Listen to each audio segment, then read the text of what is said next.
There are stories people tell about fate and luck. And then, there's my story.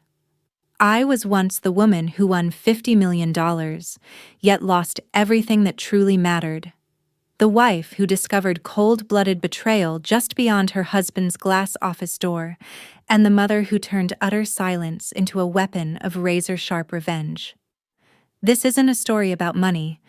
It's an indictment of the price of freedom, and of the revenge that healed my soul. Before we begin this story, let me know where you are listening from in the comments below. My name is Madison Cole. I'm 32 years old. And what I'm about to tell you today will forever change the way you see your own family. They say every life has a before and an after. Mine split on an ordinary Tuesday morning in Austin, when the light through the window felt colder than usual, and I found myself staring at our wedding photo, wondering, how long has it been since Ethan last looked at me? In the picture, we're both laughing, sunburned and stupidly in love. Now, years later, I can barely remember the sound of that laugh. The house hummed quietly, Noah's toys scattered across the floor, the smell of oranges trying to hide the faint sting of bleach. Ethan hated bleach. He said it clung to his suits. He'd left early again. He always did lately. Client meetings, emergencies, whatever excuse fit the day. The silence after the door closed was the kind that rang in your chest. I opened the junk drawer, looking for a pen, and found an old lottery ticket half stuck to a takeout menu. A Mega Millions ticket from last month. I almost tossed it, but something made me pause. Maybe boredom, maybe hope. I wiped off the coffee ring and opened my phone. The winning numbers blinked on the screen. 04, 12, 16, 33, 44. Mega Ball, 08. I looked down at my ticket. Same numbers. Every single one. For a second, I couldn't breathe. My hand shook so hard the paper rattled. I checked again. Then again. $50 million. The number didn't even sound real. It belonged to another life. Another woman. I stumbled to Noah's room. He was asleep, cheeks pink, mouth open like he was catching dreams. When I sat beside his bed, he stirred, murmured, "Mama?" and reached for me. I pulled him close, kissed his soft hair and whispered, "We're okay, baby. We're more than okay." My mind raced. What would I do first? Pay the bills? Fix the roof Ethan kept saying we couldn't afford? Maybe we could take Noah to the ocean, let him see waves instead of concrete. For a fleeting moment, I believed money could buy us back the love we'd lost. I signed the back of the ticket with trembling fingers. Madison Cole, my married name, my husband's name. The irony burned a little. I imagined Ethan's face when I told him, the disbelief, then pride, then maybe the warmth I'd been starving for. I texted him, "Hey, are you at the office?" He replied, "Meeting." "What's up?" "It's important. Can I stop by?" "Later's better. You okay?" I looked at Noah, now awake, babbling about his toy train. "We're going to see Daddy," I said, trying to sound casual. "A surprise." I packed snacks, wipes, a sweater. I slid the ticket into a Ziploc, then into my purse, then out again. Finally, I tucked it inside my bra. The paper was cool against my skin, like a secret. Outside, the winter air bit gently at my cheeks. The sun looked pale, as if it didn't trust itself to shine. I strapped Noah into his car seat, and he reached for my hand until the last click. "Mama, can we get the big cookie after?" "If you're very, very good," I said, smiling. Traffic blurred past on Mopac, the city folding around us like a film set I'd seen too many times. In the reflection of a passing car, I caught sight of us, me with messy hair and hope shining too bright in my eyes, Noah dozing with a Cheerio stuck to his cheek. I looked like a woman on the edge of a miracle. When we reached Cole Construction, I parked in the visitor spot. The building was all glass and steel, hard, perfect, untouchable. just like Ethan lately. My heart pounded as I checked the ticket again. The ink, my signature, everything was still there. Still real. For a moment, I closed my eyes and pictured how it would go. I'd walk in, knock on his office door. He'd frown, then smile when he saw Noah. I'd hand him the ticket. He'd laugh, scoop me up, maybe cry a little. We'd talk about how lucky we were, how this was our second chance. We'd find our way back. That fantasy warmed me all the way up the front steps. I remember thinking the brass door handle looked almost golden in the sun. I remember the weight of Noah on my hip, his small fingers clutching my necklace. I remember my own reflection in the glass, a tired woman, but smiling, hopeful, alive again. What I didn't know was that the moment I pushed open those doors, my life, the one I thought I could fix, was already breaking. If someone had stopped me then, told me to turn around, I might have laughed. I might have said, "You don't understand, this is the best day of my life." But fate doesn't care what you believe. It doesn't wait for you to finish your sentence. The air inside felt colder than outside, though the sun was still bright. Maybe it was just the blast of the building's AC. Or maybe it was the first chill of something coming. Something I wasn't ready to see. I shifted Noah on my hip and took a deep breath. "Ready to surprise Daddy?" I asked. "Cookie," he said solemnly, and I laughed. "Yes, baby. After Daddy." I didn't know it yet, but that laugh, the small, stupid one I gave my son, was the last time my voice would sound untouched by betrayal. Because on that cold, ordinary morning, I was walking straight into the wreckage of the life I thought was mine, and in my pocket, the winning ticket burned like a promise that would soon turn into a curse. People like to say marriage is about compromise. They never tell you how much of yourself you'll lose in the process. After the day I found the winning ticket, I kept replaying every choice that led me to that point, every fork where I'd picked love over logic. Maybe that's what women are trained to do: soften, bend, give. Until one day you wake up and realize you've given so much that there's almost nothing left to bend. Back in college, Ethan and I were the kind of couple that people said made sense. He studied construction management, I majored in marketing. He had ambition that burned through every room, and I had a heart that believed in him more than he did himself. We met at a campus volunteer event. He was carrying lumber. I was passing out flyers. He told me my handwriting looked like a storm trying to behave. I laughed. And that was it. The start of everything. We were reckless, stupidly happy. We used to plan our future in cheap diners over bad coffee. I remember him saying, "You're my lucky star, Mads. When I build my company, you'll be running the marketing." But life doesn't care about romantic promises. It grinds them down with bills, sick days, and the sound of a crying baby at 3 a.m. When Noah was born, I traded my marketing job for motherhood. We agreed it was just for a while, until things at his company settled. They never did. "Coal construction's going through a rough patch," he'd say, ruffling my hair like a father reassuring a child. "We need to tighten the budget." So I clipped coupons, canceled the gym, learned to make dinners that stretched across 3 nights. I stopped buying things for myself that didn't have a discount tag, and I told myself this was what love looked like: partnership, sacrifice, faith. But over time, the small cuts started to sting. Ethan's phone would light up at midnight, and he'd turn it face down. He started traveling for clients every other weekend. When I asked why his shirt smelled like perfume that wasn't mine, he smiled thinly and said, "You're imagining things, Mads. You've been home too long." That line hurt more than the lie itself. You've been home too long. As if caring for our son, for his house, for the life we built, somehow made me less. Sometimes, late at night, I'd walk through the house when everyone was asleep. I'd pause by the living room window and watch the reflection of the city lights flicker on the glass. I used to feel proud of the home we'd made. Now it just felt borrowed, like it belonged to a life I was no longer part of.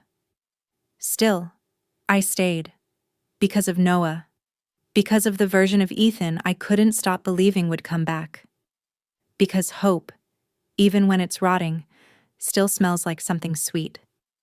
I tried to talk to him once, months before the ticket.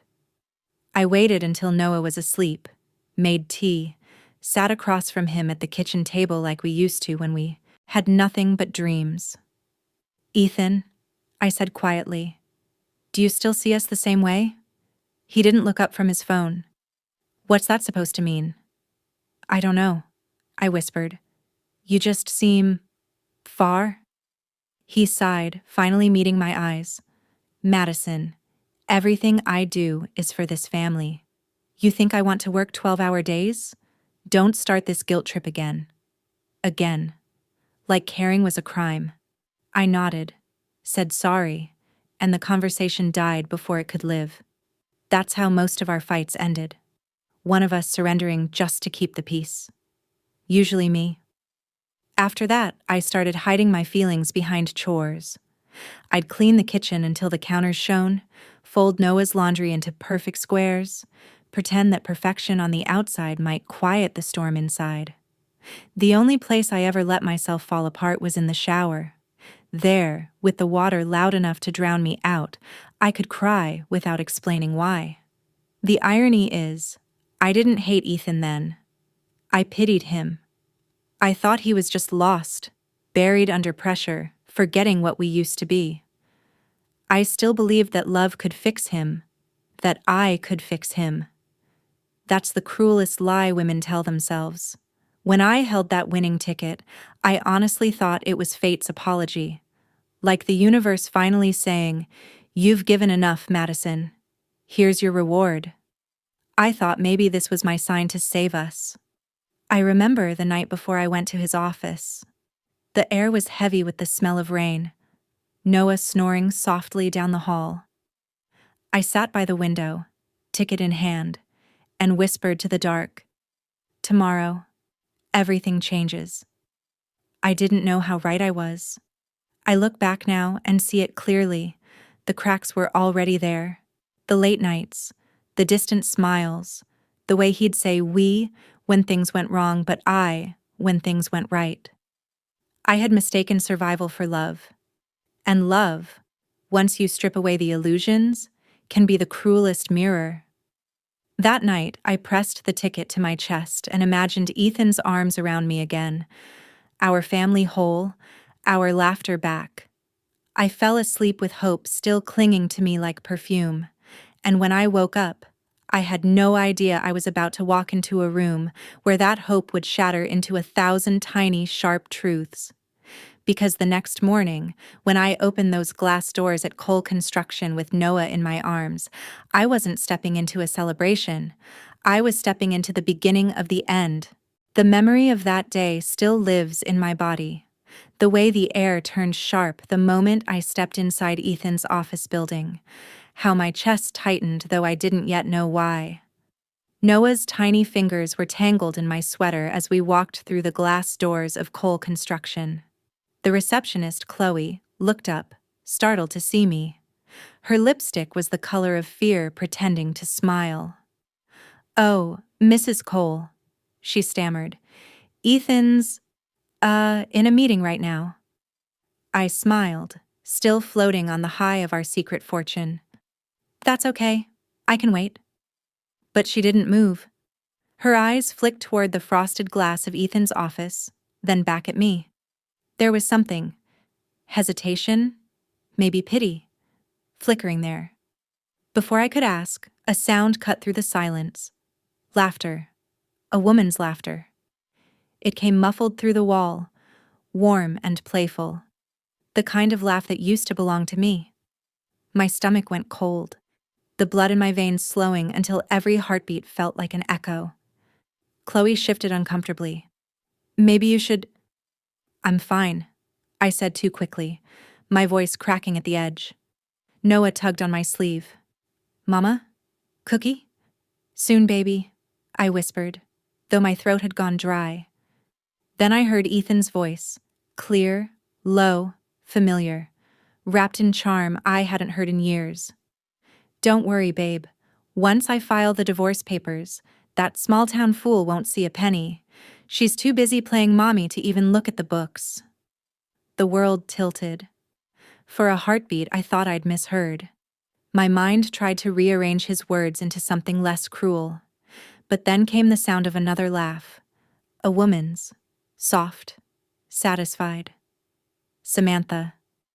I'd met her once, briefly, when Ethan introduced her as our new marketing consultant. I remember how she shook my hand without looking me in the eye. Now, hearing her laugh from behind that door, it made sense. Every cell in my body wanted to move, to burst through that door, to scream. But Noah's small hand was still holding mine. That tiny, innocent weight anchored me in place. I swallowed the scream, pushed it down until it burned like acid in my chest. My whole body trembled. The ticket inside my bra suddenly felt heavy, obscene. I had come here to share a miracle, and instead I'd stumbled into the end of my marriage. My reflection in the office glass looked like a ghost. Pale, eyes wide, lips trembling. I turned away before Chloe could see the tears start to form. Could you tell him? I started, but the words collapsed under their own weight. Never mind. I walked out, each step louder than it should have been. The sunlight outside felt wrong, too bright, too cheerful. The world kept turning, cars kept honking, people kept living. How dare they? Didn't they know something had just died? In the parking lot, I buckled Noah into his car seat with shaking hands. He looked up at me, curious. Mama sad? I forced a smile that felt like glass breaking. No, baby. Mama's just tired. The Uber driver didn't say a word the whole ride home, maybe sensing something in my silence. I pressed my forehead against the cold window, watching the city blur past. My tears left streaks on the glass, thin and ugly. I kept hearing his voice. That small-town fool won't see a penny. The words looped in my head until they started to lose shape, dissolving into a dull, endless ache. By the time we got home, my hands had gone numb. I locked the door, slid to the floor, and finally let the sobs come. The sound of them startled even me. The $50 million ticket lay on the kitchen counter where I dropped it earlier. It gleamed under the afternoon light, cruel in its brightness. Just hours ago, it had been hope. Now it was a curse. I stared at it through the blur of tears. I wanted to tear it up, burn it, erase everything. But instead, I pressed it to my chest, feeling its paper edge bite into my skin. You're all I have now, I whispered. That night, after putting Noah to bed, I sat alone in the dark. The house felt too big, too silent. Ethan still hadn't called. Maybe he didn't even notice I'd been there. Or maybe he did, and just didn't care. The rage came in waves. I imagined walking back into that office, slamming the door, screaming until the glass cracked. I imagined throwing the ticket in his face, telling him I didn't need him, that I was done. But beneath the rage was something colder, a clarity I'd never felt before. If I confronted him now, he'd twist it, make me look hysterical. He'd win like he always did, with charm, lies, and lawyers. He'd take Noah, the house, maybe even the money. He'd make sure I walked away empty-handed, broken, and small. No, not this time. I wiped my tears and looked around our home. The toys, the photos, the life I'd built and he'd taken for granted. I realized I couldn't save our marriage, but I could save myself. That was the night something in me shifted. Love had died, but in its ashes, a new instinct was born. Something quiet, sharp, and patient. I didn't know how yet, but I knew I'd make him pay. When I finally crawled into bed beside Noah, he rolled toward me, wrapping his tiny arms around my neck. His warmth steadied me. His breathing, soft and even, was the only sound that made sense. I kissed his forehead and whispered, "It's okay, baby. Mama's here. Mama's got us." Outside, the wind picked up, rattling the window like a warning. But I wasn't afraid anymore. Ethan thought he'd married a fool. He was about to find out how wrong he was. The Uber ride home felt endless. The city outside the window was just streaks of light. Blurred, distant, untouchable. I kept the lottery ticket clutched in my palm like a lifeline, the paper soft and warm from my skin. $50 million, yet I'd never felt more powerless. Ethan's voice still echoed in my head. "That small-town fool won't see a penny." Noah slept on my lap, his little hand curled around my sleeve. His breath was steady, pure, unbroken by the cruelty of adults. I kissed his hair and whispered, "It's okay, baby. Mama's got you." But my voice trembled. I wasn't sure if I was comforting him or myself. When we got home, the house felt hollow, like someone had drained the life out of it. The faint scent of Ethan's cologne lingered, sharp and false. I stood there, holding Noah, realizing how easily a home could turn into a crime scene of broken trust. After tucking him into bed, I sat in the kitchen under the dim light. The ticket lay on the counter, the numbers glinting faintly. A few hours ago, it had been hope. Now it was a mirror reflecting my stupidity. I stared at it until the tears dried and the shaking in my hands stopped.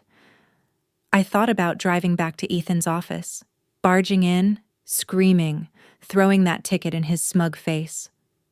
I wanted him to see me, to feel what he'd done. But then I pictured him smiling that cold, patronizing smile. "Madison, you're overreacting," he'd say. He'd turn my pain into hysteria. He'd make me the villain. He was good at that. Winning without truth, charming people into believing the mask he wore. And for the first time, I saw what I was really up against. If I confronted him now, I'd lose everything. My money, my child, my self-respect. So I did the hardest thing I'd ever done. I stayed quiet. That night, while the house slept, I made a decision. I wouldn't fight his way. I'd fight mine. The next morning, I woke early.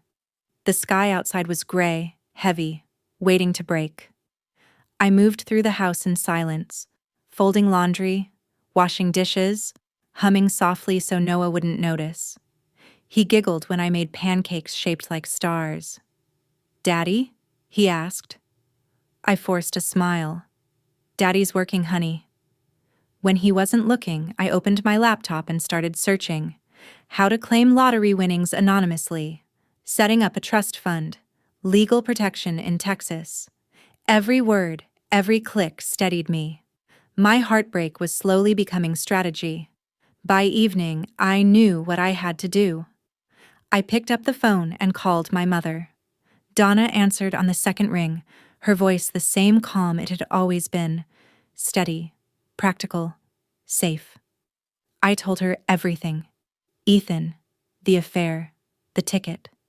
Every word came out trembling and raw. When I was done, she didn't gasp. She said, "Pack your things. Bring Noah. You're coming home."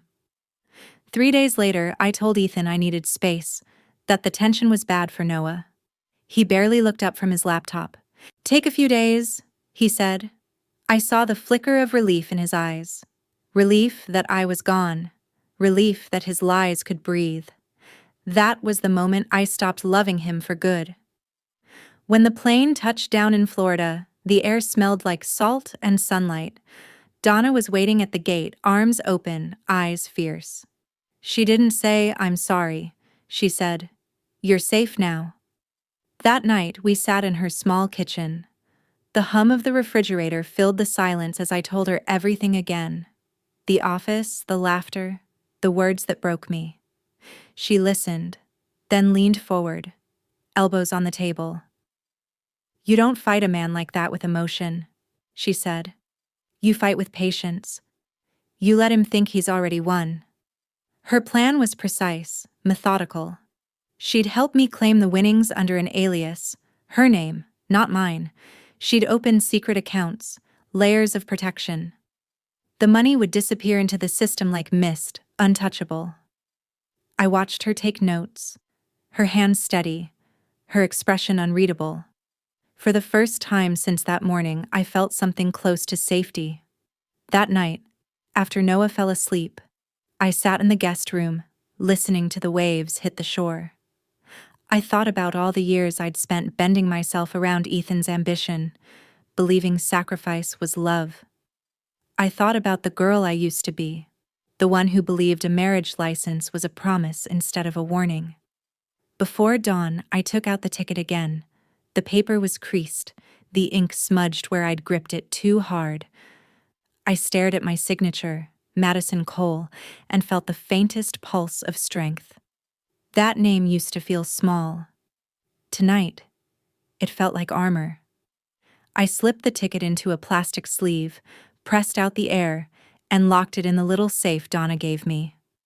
The click of the lock echoed like a heartbeat. Steady. Final. I sat there for a while, watching the faint light creep through the curtains. I didn't cry. I didn't shake. The pain was still there. Yes. But underneath it was resolve. Ethan thought he'd broken me. He thought I'd disappear quietly. But he didn't understand what happens when a woman has nothing left to lose, and a secret worth 50 million reasons to stay silent. Florida smelled like salt, old sunlight, and safety. My mother's house sat on a narrow street lined with whispering palms, the kind of place where time slowed down just enough for you to think clearly, and that was exactly what I needed. Donna had always been the kind of woman who could keep her head when everyone else lost theirs. She didn't hug me with tears or tell me it would all be okay. She just looked at me across her kitchen table, eyes sharp, posture straight, and said, "All right, tell me everything." From the start. So I did. Every word, every lie, every sound of that laughter behind Ethan's office door. By the time I finished, she was silent for a long minute, staring at the grain of the wood between us. Then she said, quietly but firmly, "We're not going to fight him with emotion, Madison. We're going to outthink him." That sentence became my anchor. She opened a small notebook, drew 3 neat columns, and began making lists: lawyers, banks, next steps. I watched her, stunned by her calm. "First," she said, "we hide the money, before he knows it exists, before he can sniff it out." I asked, "But how?" "Simple," she replied, as if this were no different than planning a grocery run.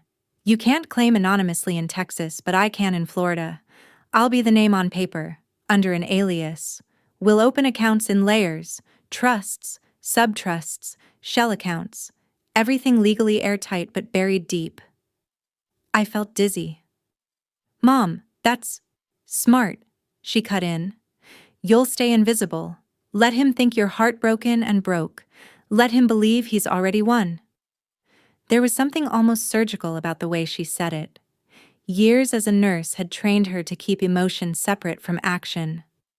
"Men like him," she said, "depend on the performance. If you stop reacting, he loses his script." I didn't sleep that night. While Noah snored softly beside me, I lay awake watching the fan blades turn, hearing the waves crash against the shore outside. I could still hear Ethan's laughter in my head, but now it didn't sting. It fueled me. The next morning, Donna took me to meet a lawyer she trusted, a retired friend named Walter Pike. His office smelled faintly of paper and lemon polish. He didn't ask questions, just read over Donna's notes, nodded, and said, "This can be done." Quietly. He helped us file the claim through a private trust under an alias, Graylight Holdings. I signed nothing that would link back to me. Donna became the trustee. Every step felt like erasing footprints in wet sand. When the wire confirmation came through, I stared at the number. So many zeros it barely looked real. I didn't feel giddy. I felt steady, powerful, but careful. That night, Donna made pasta while Noah played with his toy cars on the kitchen floor. For the first time in weeks, laughter came out of me without feeling like a lie.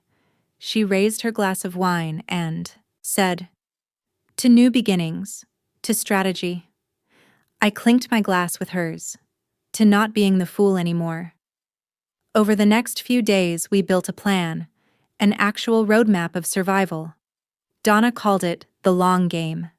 We would keep living as if nothing had changed. I'd go back to Austin soon, let Ethan think I was licking my wounds. I'd act fragile, apologetic even. Meanwhile, the money would sit untouched, waiting for the right time. "You have to be believable," Donna said. "He has to see the old Madison. Quiet, naive, devoted. That's the only version of you he trusts." It made me sick to think about pretending, but I understood. A snake only strikes when it feels safe. I had to make Ethan feel safe. Every night before bed, I practiced the expression I'd wear when I saw him again. Eyes soft, voice low. A woman trying to save a marriage that was already dead. It was exhausting, rehearsing heartbreak. But it was working. Ethan called twice while I was still in Florida. The first time, his tone was all sympathy. "I miss you and Noah," he said. "We can figure this out." The second time, he sounded distracted, detached, probably lying next to her. "Don't stay away too long. It's not good for the kid." His words no longer had power. I listened to him speak and realized I wasn't the one trapped anymore. He was. He just didn't know it yet. When the time came to fly back, Donna handed me a small folder with all the trust documents neatly sealed. "Keep these safe," she said. "They're your insurance policy, your proof that you're nobody's victim." Before leaving, she hugged me hard. "Remember, sweetheart, you don't need to outshout him. You just have to outlast him." Back in Austin, the house looked exactly as I'd left it. Too clean, too still. Ethan greeted me at the door with a smile that didn't reach his eyes. "You look better," he said. I nodded, pretending to blush, to be grateful for his kindness.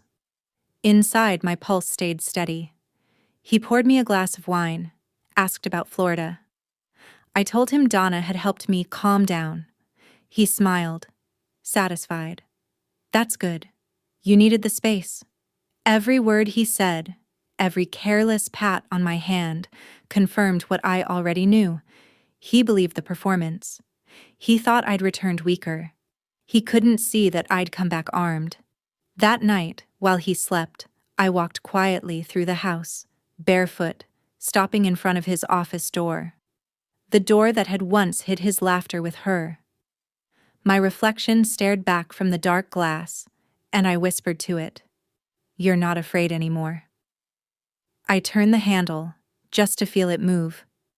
One day, I told myself, this would be the room where everything changed again.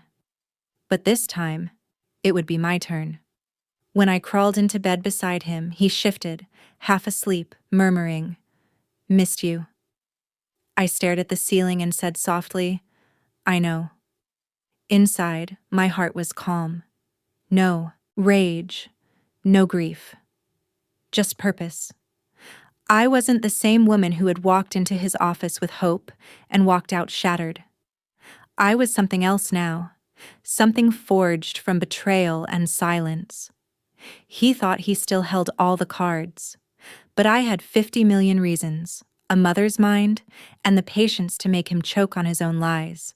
And this time, I wasn't playing for love. I was playing to win. When I returned to Austin, nothing looked different. Same streets, same skyline. But I had changed. I'd left as a wife. I was coming back as something colder, quieter, sharper. The kind of woman who could walk through fire without making a sound. Ethan greeted me with the easy smile of a man who believed his lies. "You look better," he said, voice full of polite warmth. I gave him a soft nod. Florida helped.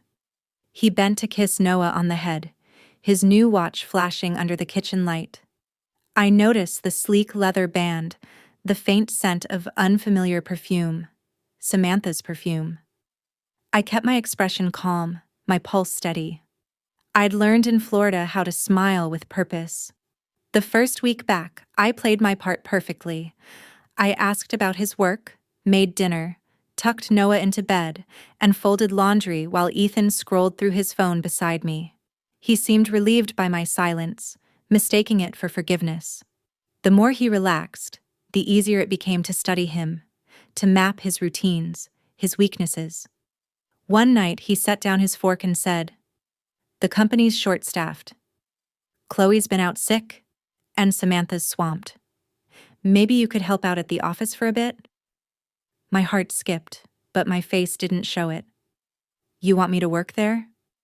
"Just for a while," he said. "You always said you missed having something to do." I gave him a small smile. "If it helps you, I will."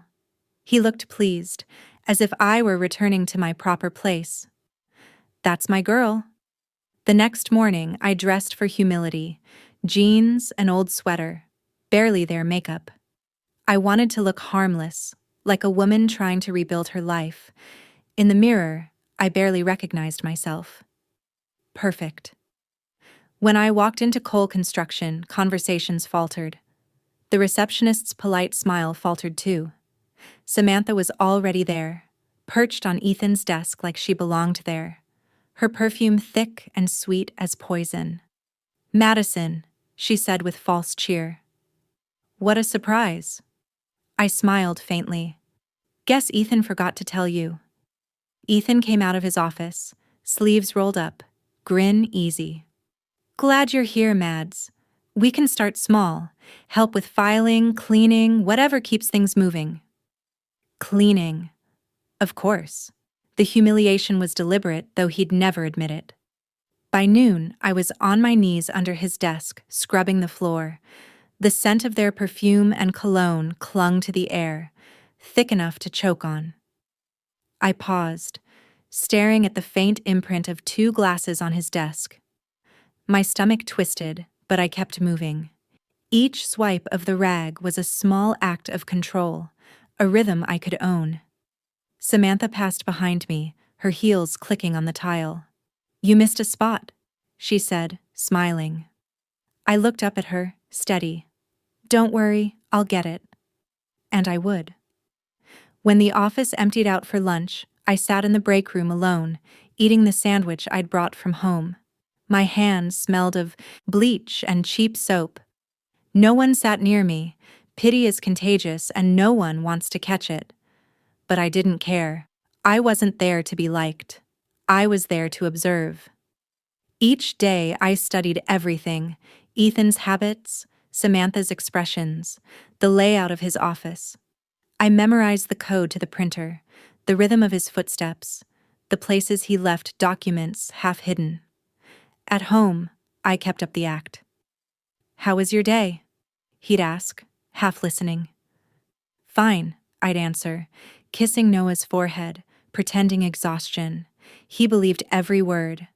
Men like Ethan always believe the version of you that makes them comfortable. Days bled into weeks. The humiliation no longer stung, it became armor. Each whispered comment, each patronizing smile, built my resolve. One evening, while emptying the trash in Ethan's office, I noticed a folder half tucked under a drawer: Blue Rock Investments. I froze. His company didn't handle investments. I slipped the file back exactly where it had been, but wrote down the name, the date, the initials: EC. That night, after putting Noah to sleep, I opened my notebook, the one hidden inside a hollowed-out cookbook, and recorded it all.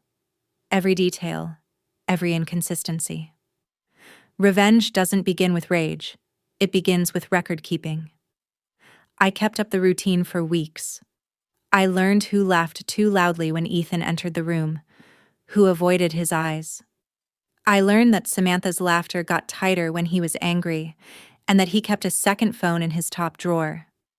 I learned how powerful it is to be underestimated.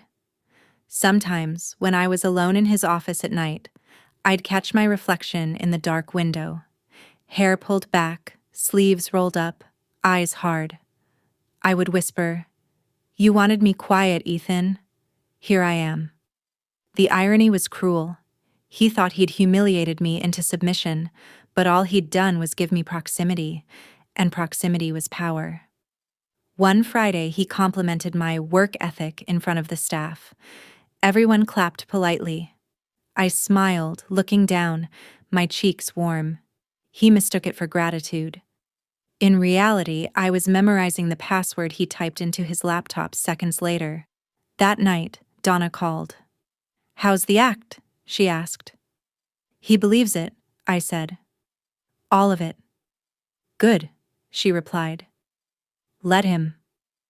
After hanging up, I sat on the bed beside Noah, who was sleeping with his arms sprawled open, as if the world had never hurt him. I brushed his hair back and whispered, "We're getting closer, baby."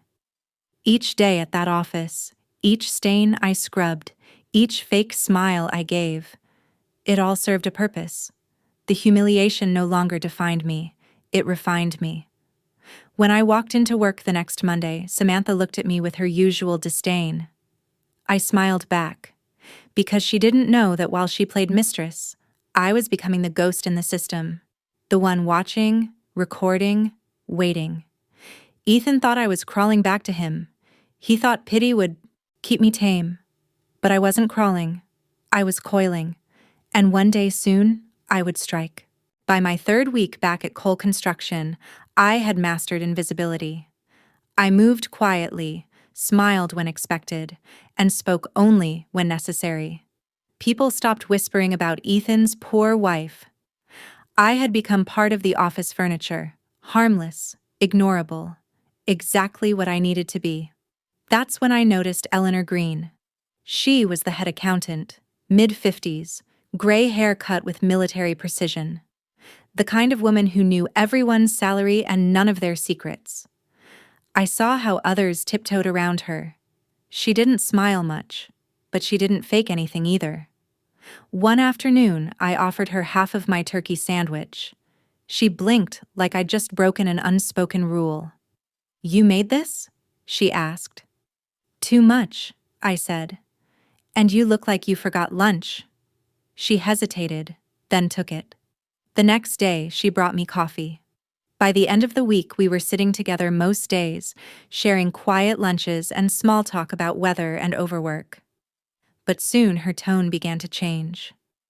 "Funny thing," she said one day, her fork still in the air. "The company's been struggling for months, yet Ethan just approved new company cars." I forced a light laugh. "He's always been optimistic." She glanced up sharply. "Optimism doesn't move money offshore."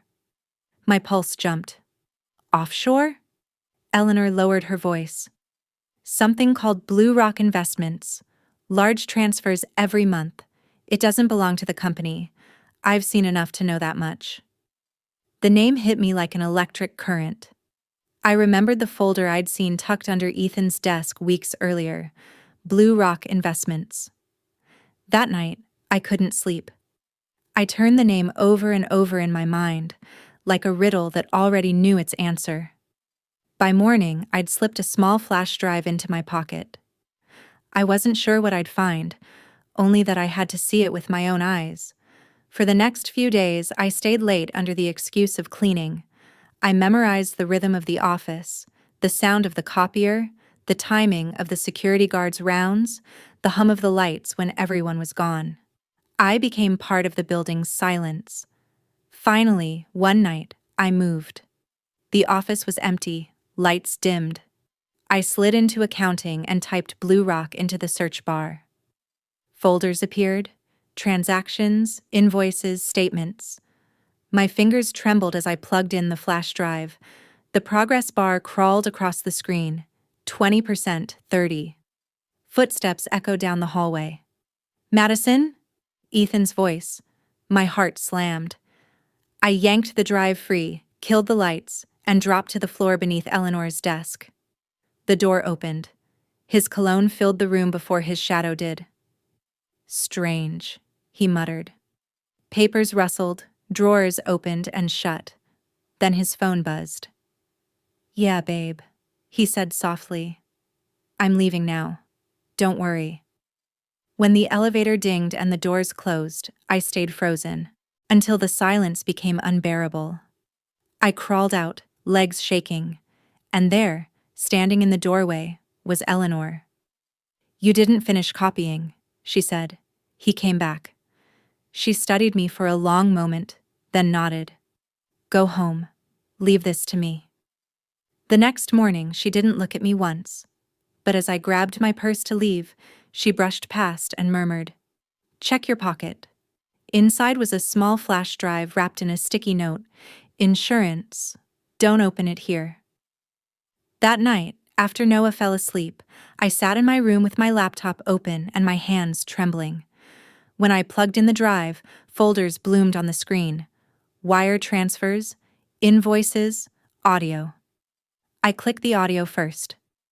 Ethan's voice filled the room, familiar and venomous. "Don't worry, babe. Once the divorce goes through, that small-town fool won't see a dime. She's too busy playing mommy to look at the books. Everything's under Blue Rock." Samantha's laughter followed. "You're terrible." "I'm efficient," he replied.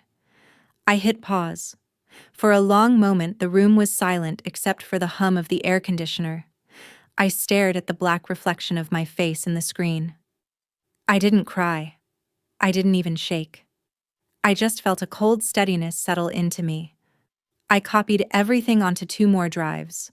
One I hid in the freezer under a bag of peas, another stitched inside the lining of Noah's old diaper bag. Then I slipped the original into a plain envelope labeled recipes and slid it between cookbooks in the kitchen. The next morning, Eleanor and I passed each other in the hallway. She didn't smile, didn't speak, but her hand brushed mine, a quick, deliberate touch that said, "You're not alone." At lunch, I found her alone in the break room. "Thank you," I said quietly. She didn't look up from her coffee. Men like him count on us being too scared to notice. "You noticed." "Why help me?" Her eyes lifted, calm and tired. "Because he treats me the same way, and because I don't want to die knowing I helped another man like that get away with it." I wanted to hug her, but I didn't. She wasn't a woman who needed comfort. She was a woman who needed someone to finish what she'd started. That night, I flipped the breaker switch during closing hours, plunging the office into darkness for 30 seconds.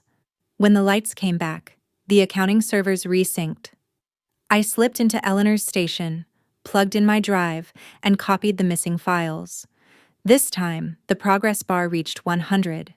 When it was done, I wiped the keyboard, unplugged the drive, and slipped it into my pocket. As I left, I whispered to the empty office, "You wanted me small, Ethan. You made me invisible. That was your mistake." At home, Noah fell asleep in my lap as I read to him about trains. I looked at his tiny hands and thought of the lives men like Ethan thought they could crush. I texted Donna one sentence. "We have it." She called instantly. "You guard that proof, Mads," she said. "You don't rush.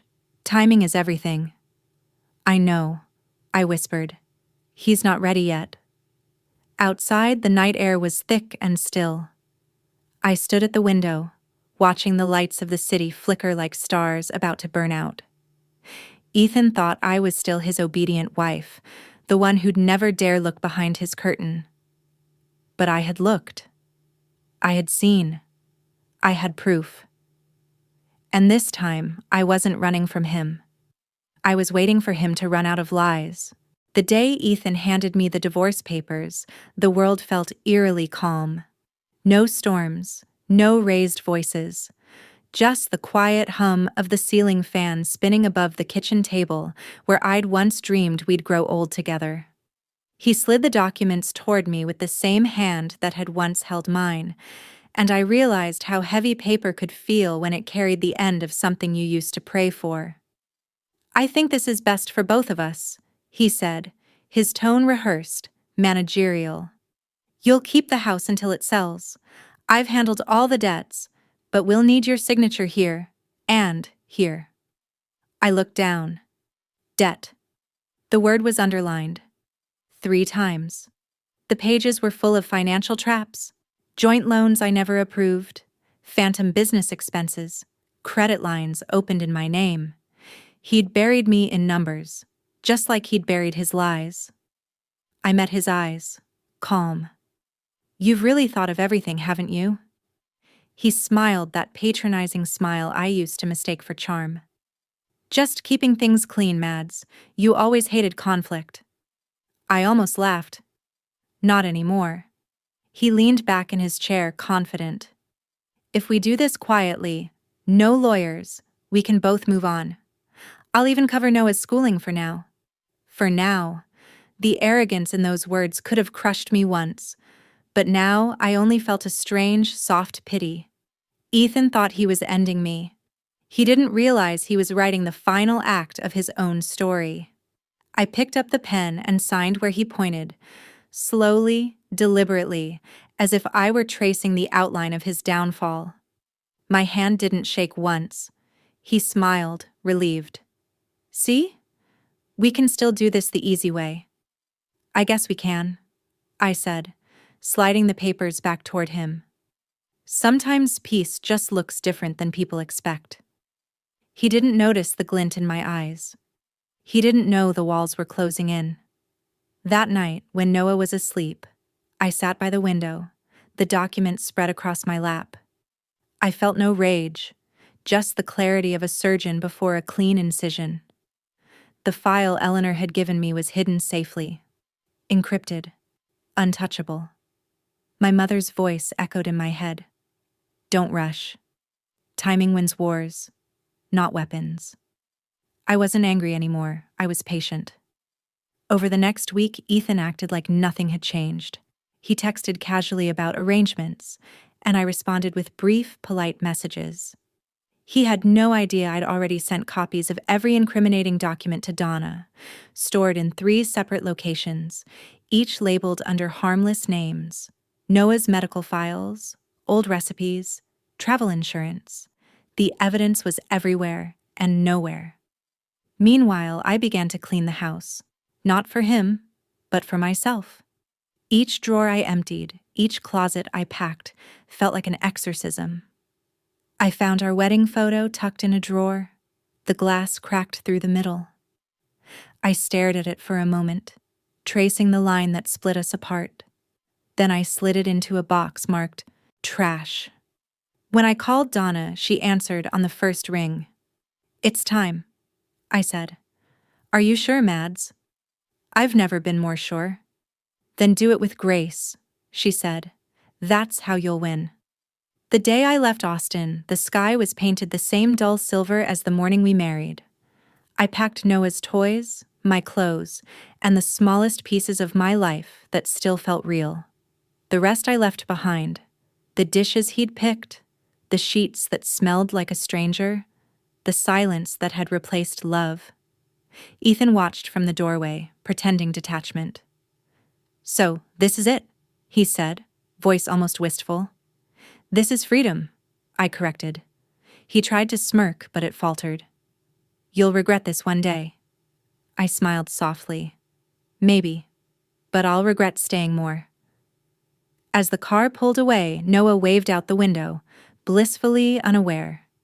Ethan stood on the porch, shrinking in the rearview mirror until he was just another shadow in the past. Florida welcomed us back with the smell of sea salt and lemon detergent. Donna's arms wrapped around me the moment we arrived. You did it, she whispered. I'm not done yet, I said. For weeks, I let the rhythm of normal life wash over us. Mornings with Noah in the garden, evenings cooking with my mother. The sun on my skin felt different, less like warmth, more like permission. I began to sleep through the night again. I laughed without effort. For the first time in years, I recognized my own reflection. I started therapy. I began journaling, Not about Ethan, but about the parts of me I'd buried to survive him.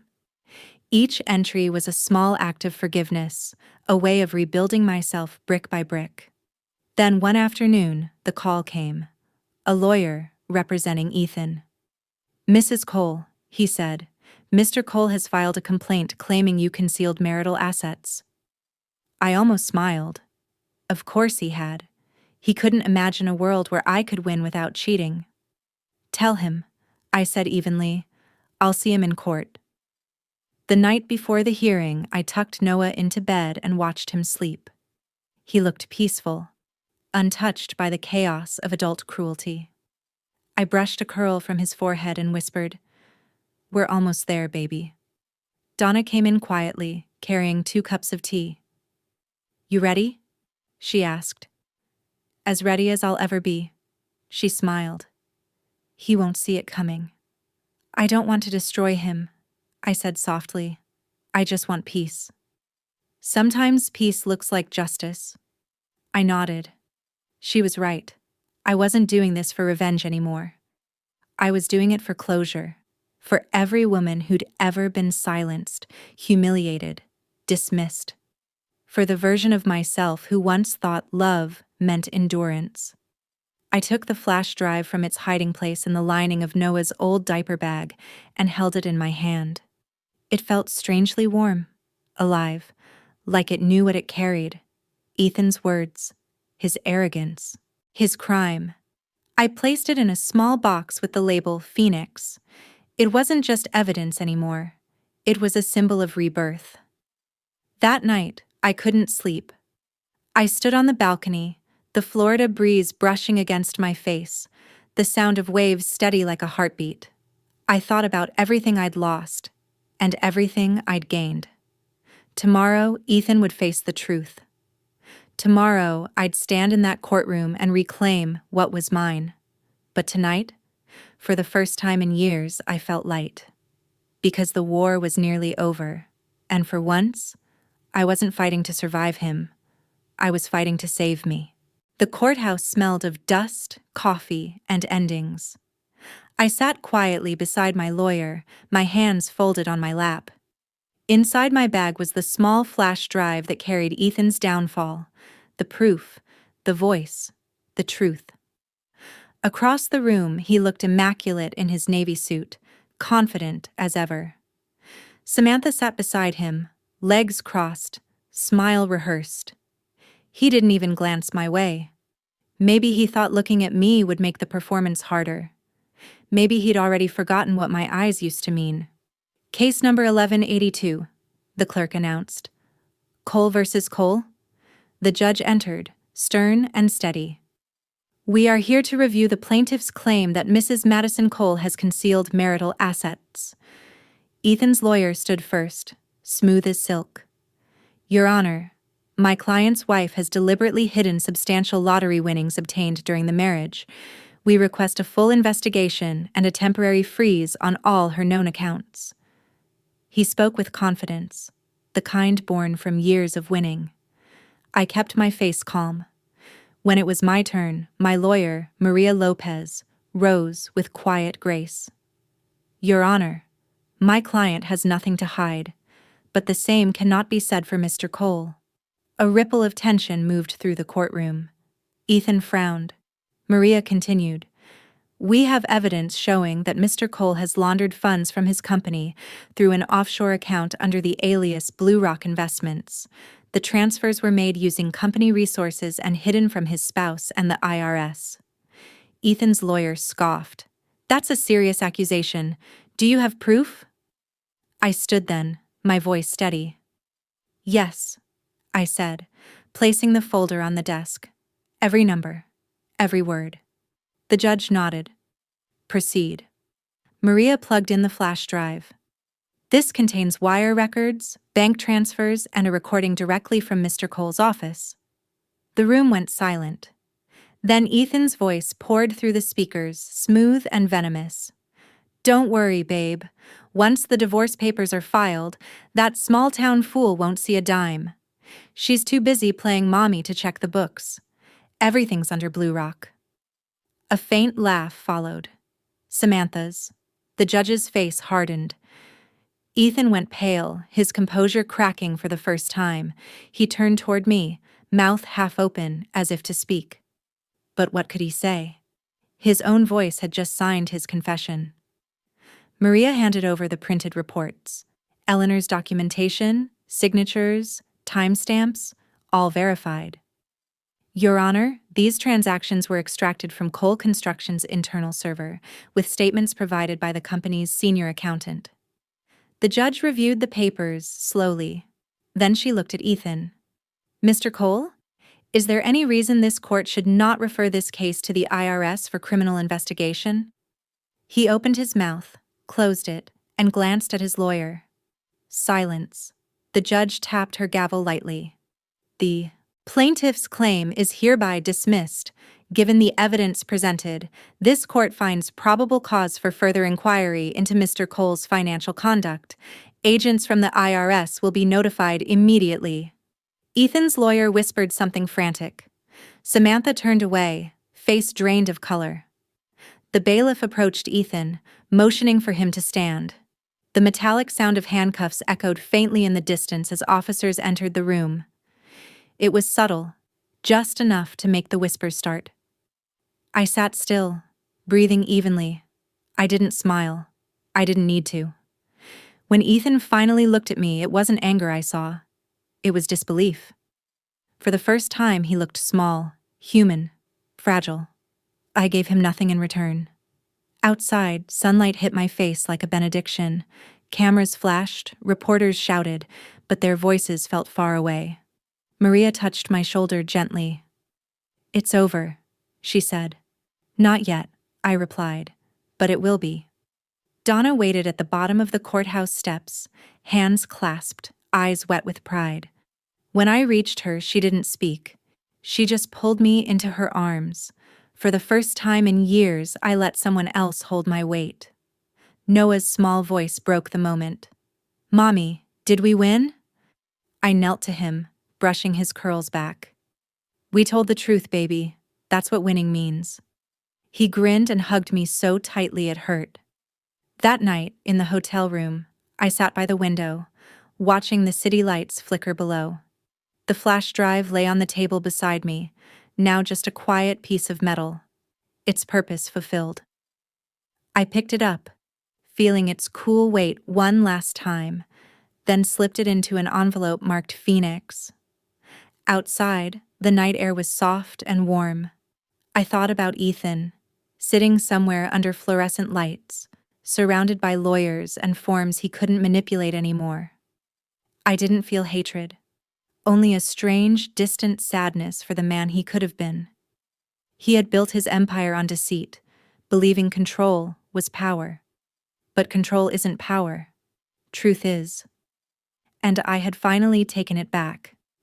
I deleted the recording from my laptop. One final click that sounded like closure.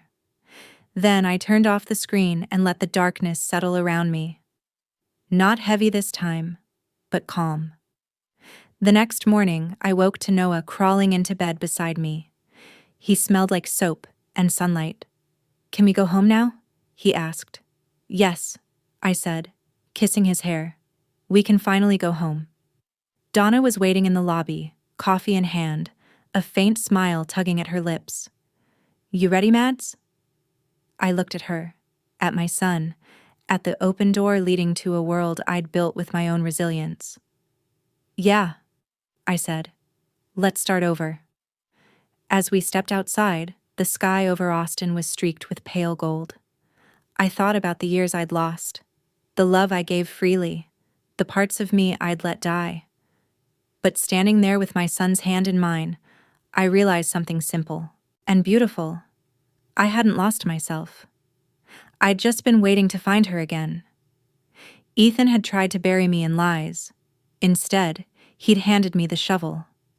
Now I wasn't digging graves. I was planting seeds.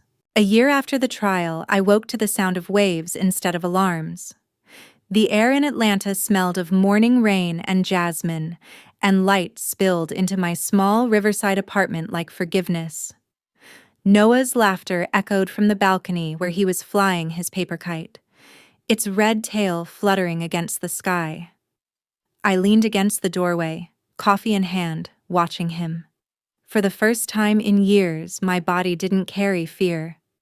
The woman I saw in the window's reflection barely resembled the one who had knelt on Ethan's office floor a lifetime ago. My hair was longer, streaked with sun, my eyes softer, but no less steady. There was still a scar inside me, but it no longer defined me. Scars, I'd learned, were just proof that something tried to break you, and failed. Donna hummed from the kitchen, the smell of pancakes filling the room. "You know," she said, flipping one with practiced grace, "I didn't think peace would suit you this much." I laughed. "Me neither." She looked over her shoulder, a proud spark in her eyes. "So, Mr. Rector, how's the foundation doing? Got another family coming in today?" "The Phoenix Hearts Foundation," I said softly, almost tasting the words. "We have 3 women arriving this week, 2 with kids, 1 starting nursing school." Donna smiled. "Just like you wanted, turning pain into purpose." That was the idea. The money, what was left of the lottery winnings, wasn't just mine anymore. It belonged to the women who'd been silenced, drained, or dismissed. The ones who needed a beginning, not pity. Each time I watched one of them walk through our doors, eyes hollow and hearts wary, I saw pieces of myself the world had once tried to erase. After breakfast, Noah tugged my sleeve. "Can we go to the garden, Mama?" "Of course." We stepped outside, where the small garden behind the apartment bloomed wildly. Roses, marigolds, even a stubborn sunflower taller than me. It was Donna's idea. "Every woman needs something that grows," she'd said. She was right. I knelt beside Noah as he poked at the soil with his toy shovel. "What are you planting?" He grinned. "Something new." Something new. That was the promise of this life. Not to forget, but to begin again.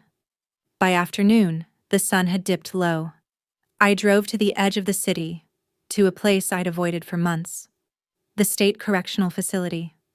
The guard checked my ID, nodded, and led me through a series of locked doors until I stood in a small gray room divided by glass. Ethan was already there. He looked older, thinner, the arrogance gone from his face. His hands, once manicured and sure, fidgeted restlessly on the table. When he saw me, surprise flickered in his eyes, followed by something like shame. "Madison," he said slowly, voice hoarse, "you didn't have to come." "I know," I said, sitting down. "That's why I did." He exhaled, rubbing his forehead. "I heard about the foundation, helping women. You always were good at fixing people." "I'm not fixing anyone," I said quietly. "I'm giving them a chance to fix themselves." He nodded, then hesitated. "I'm sorry." The words came out clumsy, unfamiliar on his tongue. "For everything. For what I did. For who I became." I studied him for a long moment. "You hurt me," I said. "You made me doubt my worth. You tried to turn love into control, but I'm not here for revenge." He looked up, wary. "Then why?" "To tell you that I forgive you," I said. His eyes widened. "Not for what you did, but because hating you kept me in the same cage you built. I'm done living there." He swallowed hard. "You really mean that?" "I do." For a moment, the silence between us felt almost sacred. Then the guard signaled our time was nearly up. I stood, pressing my hand briefly against the glass. "Goodbye, Ethan." He nodded slowly. "Take care of Noah." "I always have," I said, and walked out without looking back. Outside, the air was sharp and clean. I stood under the open sky for a moment, breathing in freedom like it was something new. The sun broke through the clouds, streaking light across the pavement. I pulled a small object from my pocket, my old wedding ring, the last relic of a life I'd already buried. For years, I'd held on to it, unsure why. Maybe out of habit? Maybe out of fear that letting go meant it all meant nothing. But now, standing there, I understood that release wasn't about forgetting. It was about choosing peace. I walked to a nearby trash bin and dropped it inside. The faint clink it made sounded final.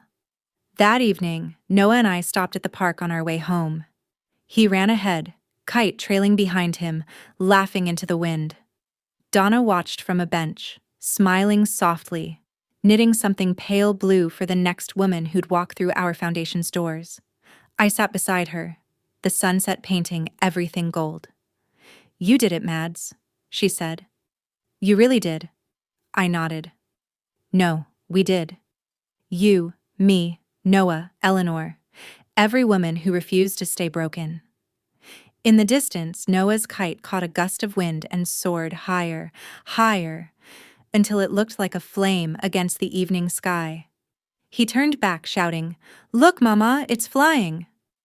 I laughed, tears warming my eyes. "Yes, baby, it's flying."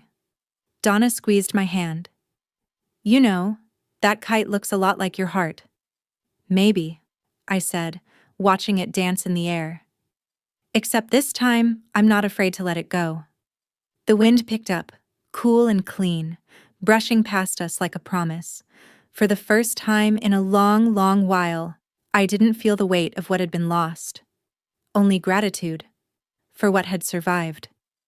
I looked at the fading horizon, at my son's joy, at my mother's steady presence beside me, and thought, this is what winning really looks like. Not revenge, not justice served cold, but peace, earned, quiet, radiant. I'd lost everything once. Now I had something unbreakable: truth, freedom, and love that wasn't bound by fear. As the sky dimmed into twilight, Noah's laughter carried through the air, and the kite soared higher still. "I didn't just win $50 million, I whispered. "I won my life back. And this time, I would spend it wisely." In the end, revenge was never about destroying him. It was about reclaiming myself, every quiet piece I'd once given away in the name of love. Ethan lost his empire, but I found something greater: peace, purpose, and the strength to walk away without hatred. Because sometimes the real victory isn't in watching someone fall, it's in rising without needing them to. And maybe that's what healing really is: turning your scars into a story that lights the way for someone else still lost in the dark. If you were in my place, holding both the truth and the power to forgive, would you have done the same? Tell me in the comments. I want to know how you would have written your own ending.